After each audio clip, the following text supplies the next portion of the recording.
দুখেৰে আমি ক'ব বিচাৰিছো এই অঞ্চলে জংঘল আছিলে আমাৰ হিন্দু বঙালী সম্প্ৰদায়ৰ মানুহখিনি ইয়াত আবাদ কৰিছে আমাৰ ইয়াত সকলো মানুহৰে 66ৰ আগৰ কাগজ আছে 64ৰ আগৰ ডকুমেন্ট আছে ইয়াৰ ভিতৰত প্ৰায় 8000 মানুহ বাদ পৰি গ'ল আধা দিয়ে আহিল যি কেইজন আহিছে কাৰোবাৰ পিতকৰ নাম আহিছে বাপেকৰ নাম অহা নাই পিতকৰ নামটো কেনেকৈ আহিল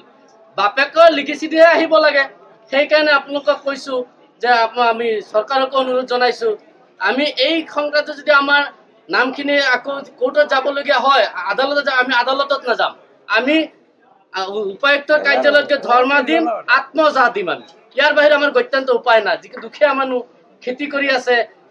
কেছ খেলিবলৈ হলে বহুত টকা পইচা দৰকাৰ টকা পইচা যোগাৰ কৰিব নোৱাৰিব ৰাইজে গৈ ডিসি কোৰ্টৰ ওচৰত গৈ আত্মজি যাওক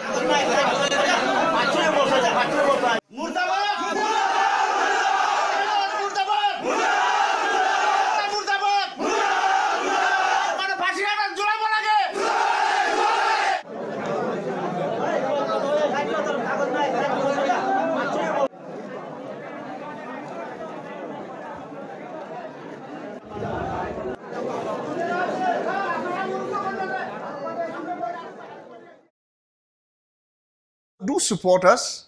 by following us and subscribing us here on our YouTube channel and also on the other social media handles. Remember, eastmojo.com.